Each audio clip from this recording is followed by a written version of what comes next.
Gentleman from Iowa, Mr. King, for 30 minutes. Thank you, Mr. Speaker. I appreciate the privilege to be recognized to address you here on the floor of the United States House of Representatives. And wanted to come to this floor and talk a little bit today about what is happening to our nation, our society, our culture, our Constitution. And these are topics that have been debated in this chamber for a long time, but some things have happened that never happened before. And so I'd start first with, it seems to be, our leader seems to be a high respecter of the credibility of the New York Times. So I put together a document here that I thought might be interesting to him, and I'd go through just a few of them on the articles that have come up in the New York Times that have had to be retracted. Let's see. There's the articles about Russian meddling in the election that had to be retracted. They had to apologize for ruining Wen-Ho Lee's career and life. And the New York Times admits that one of their reporters engaged in frequent acts of journalistic fraud, widespread fabrication and plagiarism, and found problems in at least 36 of the 73 articles written by a single individual since he had started. Further, the Times admits, that's the New York Times, that Judith Miller took journalistic shortcuts, and that the New York Times editors failed to dig, this quote, failed to dig into problems before they became a mess. They did become a tremendous mess, as we remember, and that was the allegation that Saddam Hussein possessed weapons of mass destruction. Well, we got into a war over that, and didn't we, over the New York Times, at least in part. Most of us will remember in 2006 when the New York Times covered an alleged rape by Duke, well, multiple rapes I would say, by Duke University lacrosse team. The Times coverage was biased towards the accuser, despite the fact that it ended up being a hoax and there was little evidence supporting the accuser's case. That's what, and those young men in the Duke lacrosse team were run through the ringer. They were excoriated. They were pounded on by the national media, not only the New York Times, but that is one of the things that triggers it.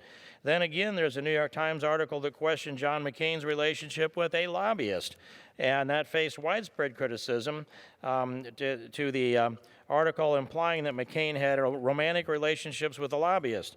They had to issue a correction, and that they did not intend for the article to imply a romantic relationship. Well, they did imply that. They just said they didn't intend that. And so somehow the Times one thinks they should have a pass for their own definition of intent, even though time after time after time, the Times has been found to be less than credible. The President of the United States has poured forth his ire against the New York Times and called them the lying New York Times, the fake news New York Times, the failing New York Times, and probably a number of other descriptions that I haven't uncovered here, Mr. Speaker. But in 2009, the New York Times appraisal on Walter Cronkite had to have 8 different corrections made due to just factual inaccuracies. And this is the newspaper, of course, that America used to depend upon. And then in 2015, the New York Times published an article claiming that new figures surrounding China's rate of coal usage could affect UN climate talks, when in fact those figures were so outdated that the UN was already aware of that particular uptick. So again, distorted information, but what is consistent with this? What are the common denominators? And that is, their misinformation in the New York Times almost always fits their narrative.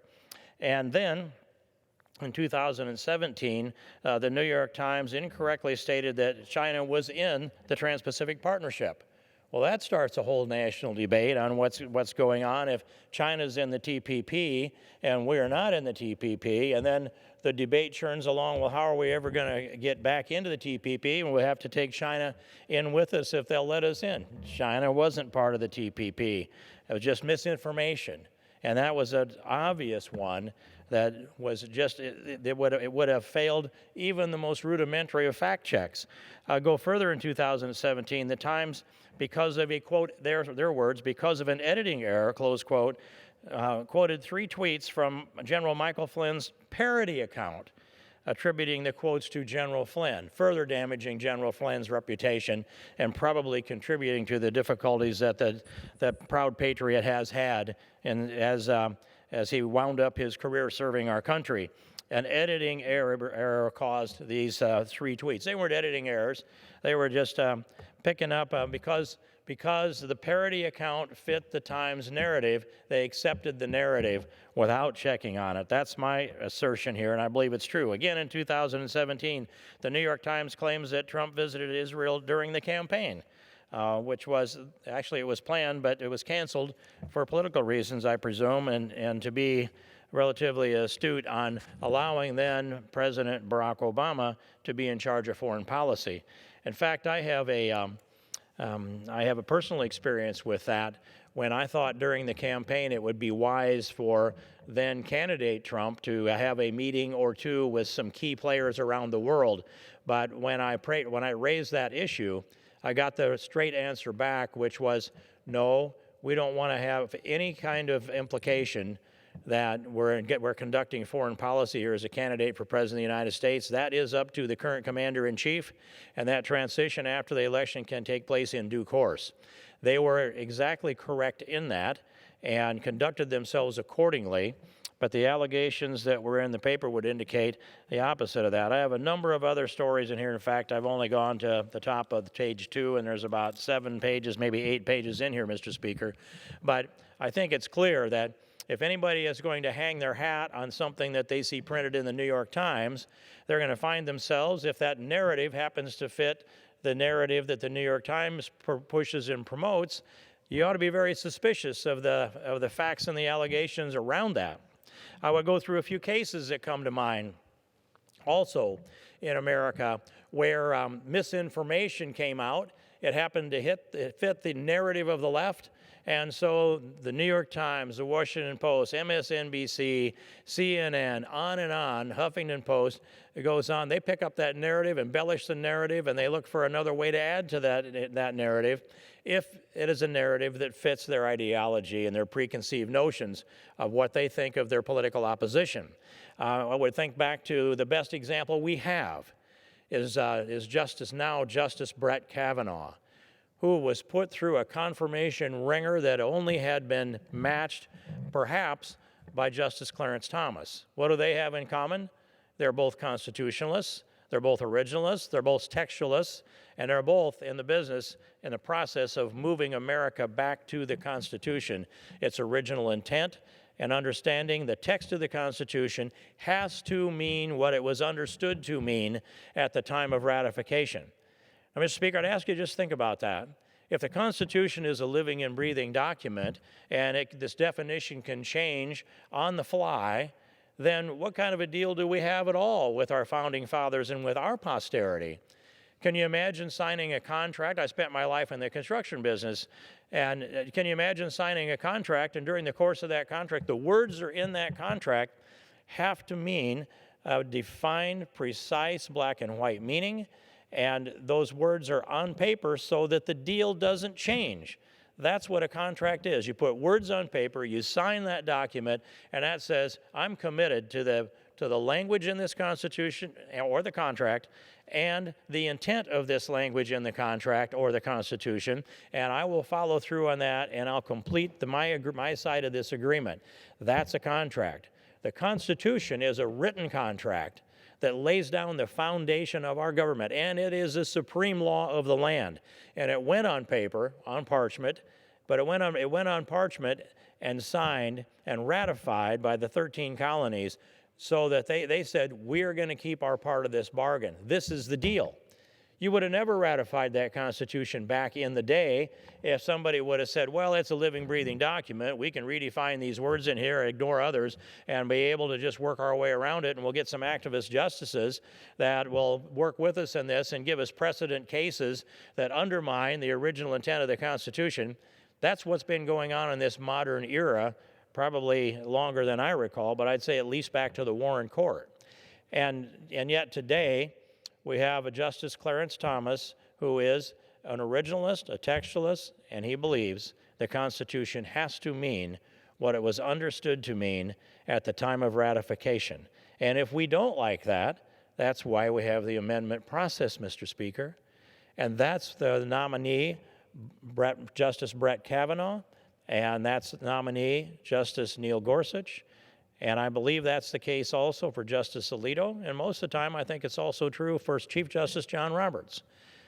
But if we don't have an agreement from a guarantee from our Constitution, we don't have a foundation for America and our government.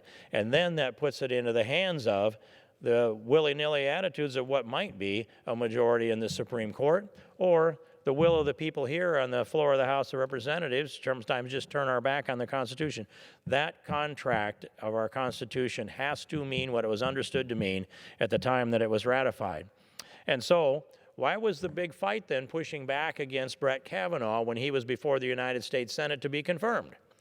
And the reasons for that are the other side, the left, the radical left that is sometimes supported by the militant left, doesn't want to live under our Constitution. They want to change it. They want to move America. They want to attack the pillars of American exceptionalism. And they have much of the news media as their allies.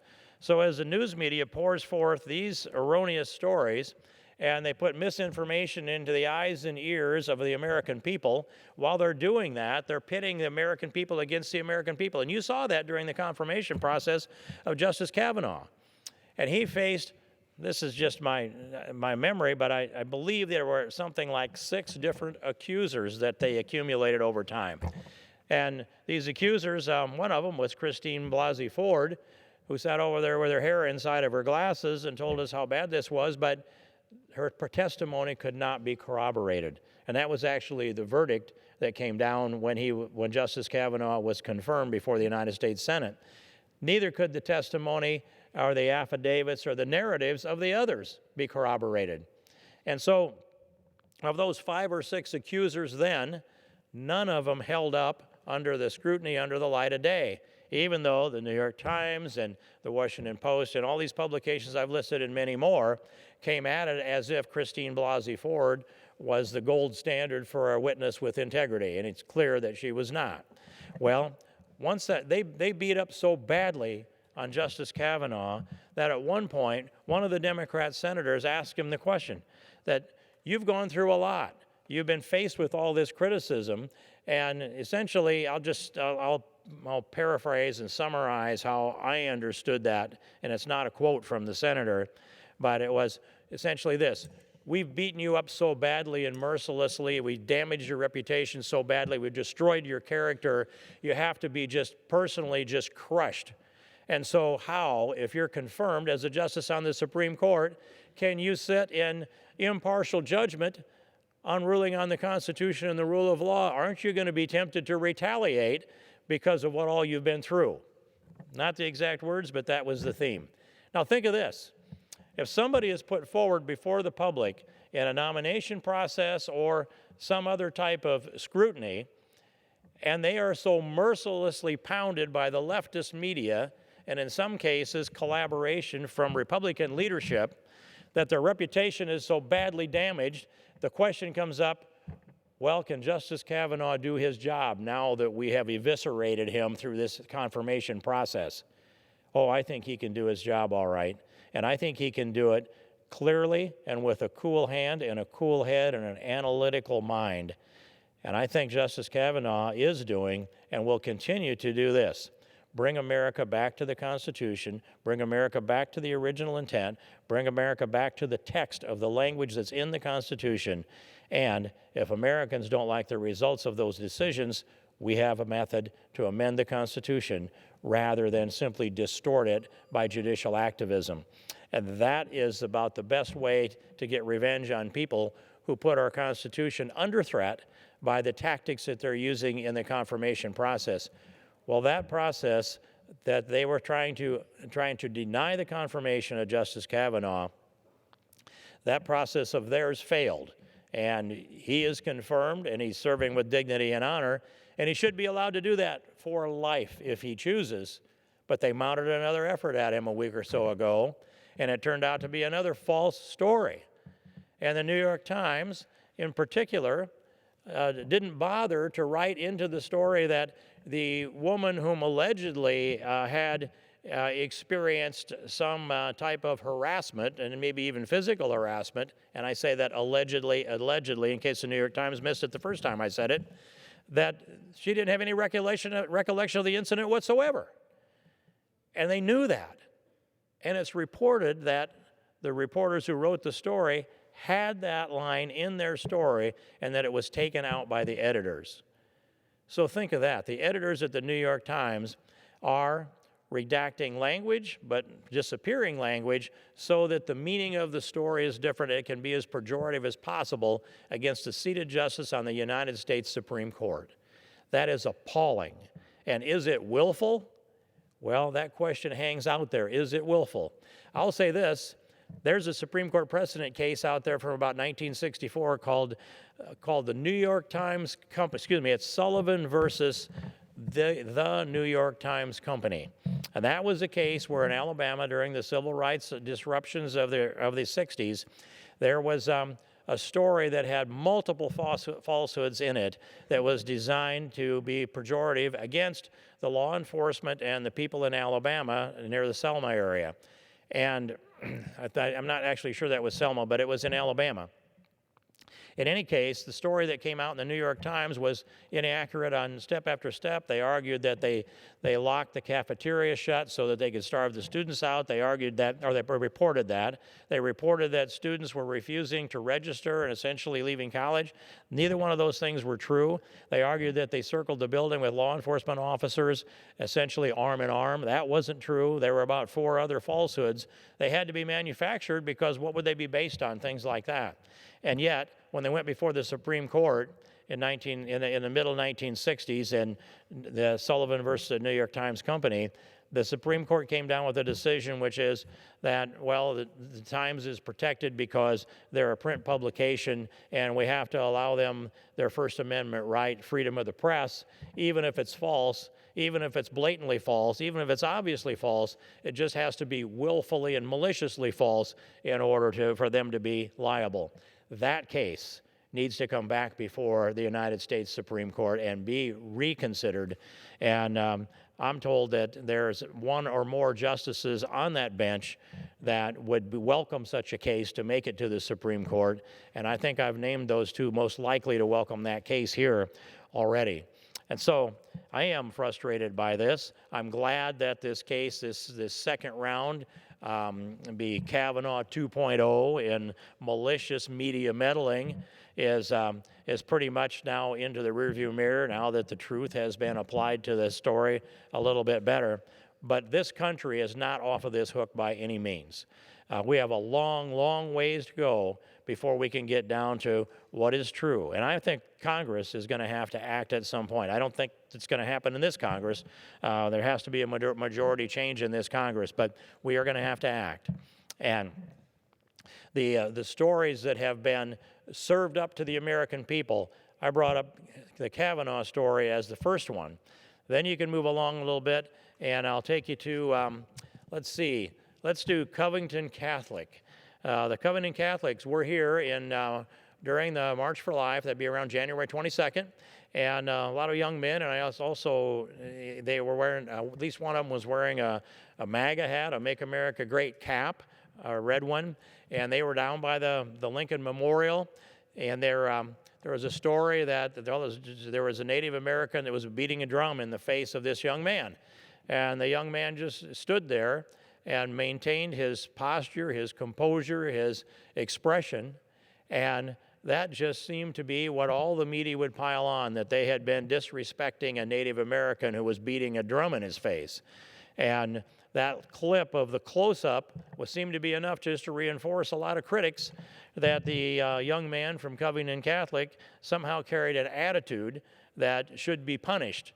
So they excoriated him through every media that I can think of. And that young man and the school went through days and days and days of a lot of public criticism, grief that was poured forth upon them.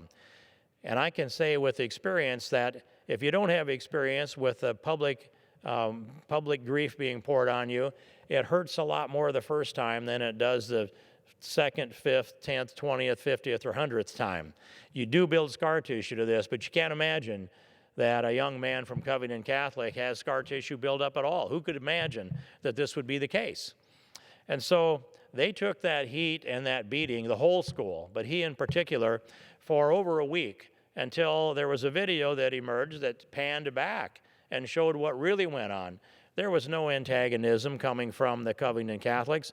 There were bad words being hurled back and forth, but I don't think anybody picked up any bad words coming from those young people from Covington Catholic. And yet they got the blame for all of this when they were standing there innocently and probably stunned at the environment they were in. I can't imagine they came out of their home state and went into the middle of that let's say, demonstration environment when they were being intimidated by shouting groups back and forth at them and a drum being beaten in their face. You'd be amazed that I recall my first experience with these things in this town, and it was March 18th of 2003 when there was an anti-war demonstration that took place. And I thought, I need to see this. So I went over there near the Washington Monument where they were ginning up the anti-war demonstrators.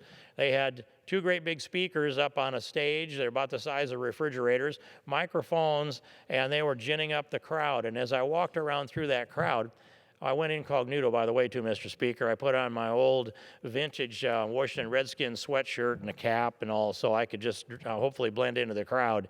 And I saw every variety of anti-Americanism that I had ever seen. And a lot of it was profane. And they ginned them up, and then they marched off over to the west, around the west side of the White House, and then came back down through Pennsylvania Avenue. I sat there in the middle there, and what I called it the grassy knoll, and watched them go by for an hour and 3/4. A human river of discontent and anger and anti-Americanism. I saw a young lady, maybe 16 or 17 years old, run over and spit in the face of an officer that was standing there. I saw two Marines standing on side the street. They were holding their American flag up. And a young man from the demonstrating crowd ran over there, grabbed a hold of that flag. They held their flag, but he ripped the top half of that flag off, and he danced down the street, tearing it up in strips and wrapping that around his neck and others' necks as if it were some kind of a trophy to tear up the American flag and then demonstrate. I saw a photographer there who had a camera. He was going to wash the lens, clean the lens on his camera. He reached in his jacket pocket and pulled out a crumpled American flag, a small silk flag, and used that to clean that lens. And you could tell by the habits of the way he handled that, that's just what he did. He kept the American flag for a rag to clean the lens on his camera while he took pictures of anti-Americanism, hatred of American, and every kind of countercultural thing that you could think of. That's what we're faced with. The kind of people in that demonstration, the kind of people that were down here at the Lincoln Memorial that were trying to intimidate the Covington Catholics. And so you know how that one ended, Mr. Speaker. I'll say another one.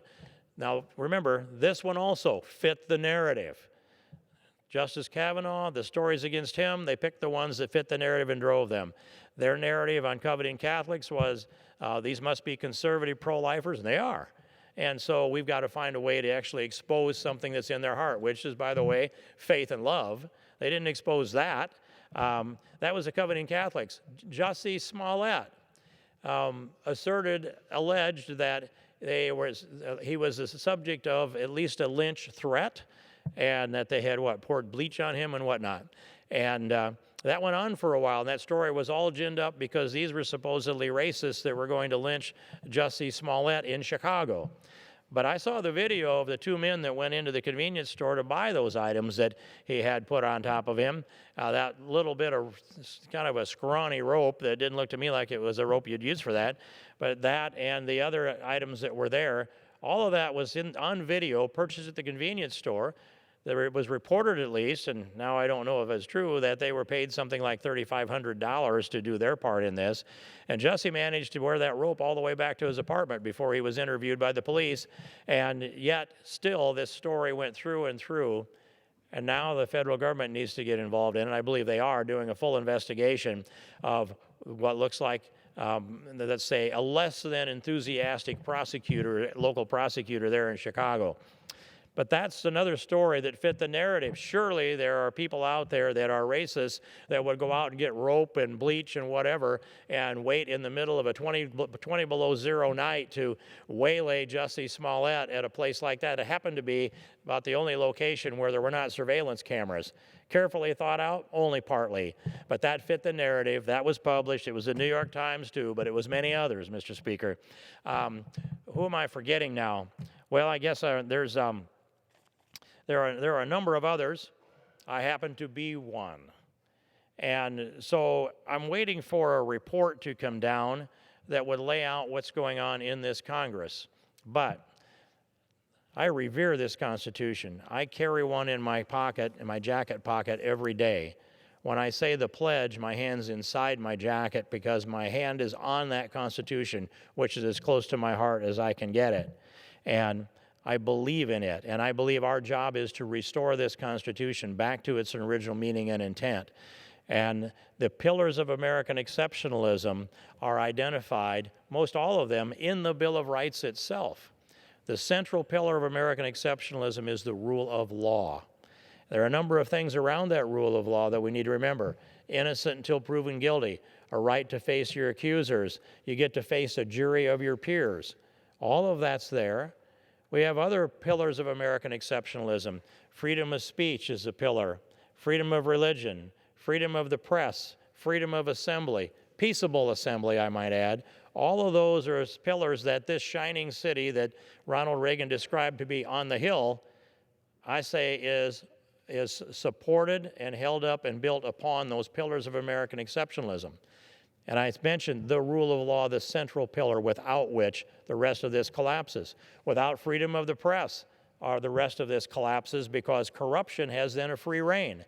But when the media gets corrupt, or when the government gets corrupt, as we saw in the fall of 2016 and on into the beginnings of the Trump administration, when the major branches, major divisions, departments within our government are weaponized against a candidate for the presidency, a president-elect, Donald Trump, and then an inaugurated President Donald Trump, when those branches of government are weaponized against him, that's weaponization against we the people, against our Constitution, and it undermines our freedom. And when the abuse of those constitutional rights empowers media outlets to turn their targets unjustly and dishonestly against a duly elected President of the United States or a duly elected president, or excuse me, a duly elected member of the United States Congress, that meaning me, in case you're wondering, Mr. Speaker,